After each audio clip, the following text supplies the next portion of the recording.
Assalamualaikum warahmatullahi wabarakatuh. Ketemu lagi di channel saya Dilan 1993. Hari ini kita akan membahas konsleting arus listrik atau konsleting arus pendek. Apa yang dimaksud dengan arus pendek? Seperti ini contohnya kawan-kawan.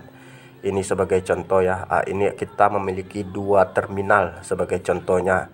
Yang satu terminal kita beri aja contohnya dulu casan HP, kipas angin, dan yang satu lagi untuk penghubung ke terminal lain. Ini kita hidupkan kawan-kawan.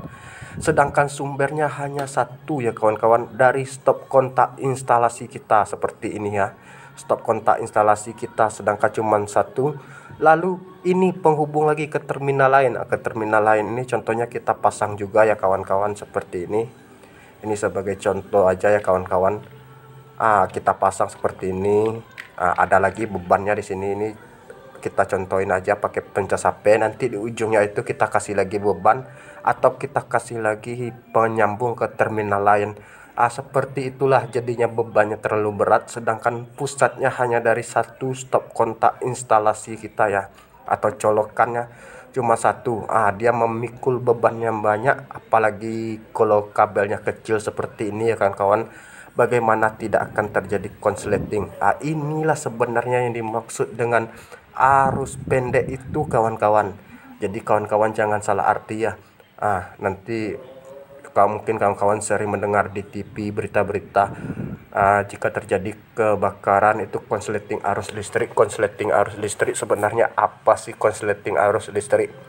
Di sini kita hanya sekedar memberi informasi untuk kita pemahaman bersama-sama, untuk kita saling belajar bersama-sama. Seperti inilah kawan-kawan yang dimaksud dengan arus pendek itu.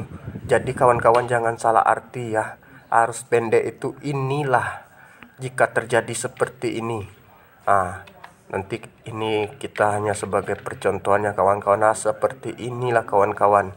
Itulah yang sebenarnya yang dimaksud dengan arus pendek. Terlalu banyak beban penyambungan dari terminal kabel ke terminal, sedangkan pusatnya hanya dari satu stop kontak induk yang instalasinya. Sedangkan bebannya yang dipikul, apalagi jika faktor kabelnya ya kawan-kawan. Jika kabelnya terlalu kecil, lama kelamaan dia panas, walaupun nanti kabelnya agak kasar juga ya kawan-kawan. Dia akan panas, meleleh, dan itulah yang menyebabkan dia konslet atau terbakarnya kawan-kawan.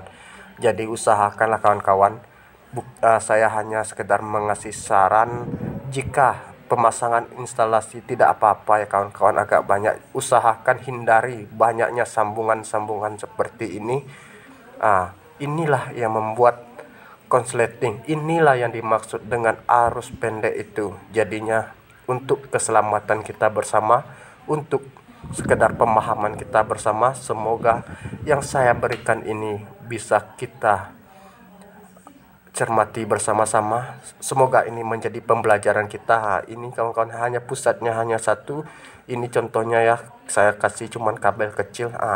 Inilah untuk pemahaman kita bersama-sama, untuk kita saling belajar. Jika ada saran, saya mohon ya di kolom komentarnya. Terima kasih banyak kawan-kawan atas partisipasinya, atas dukungannya. Semoga kita bisa memahami bersama-sama apa itu konsleting arus listrik dan apa itu yang dimaksud dengan arus pendek. Inilah yang penyebabnya konsleting arus pendek itu seperti inilah kawan-kawan. Inilah yang dimaksud dengan arus pendek itu karena banyaknya tumpuan beban, sedangkan dari satu stop kontak induk instalasinya, lalu banyaknya dengan cabang-cabang terminal-terminal lainnya. Terima kasih. Assalamualaikum warahmatullahi wabarakatuh.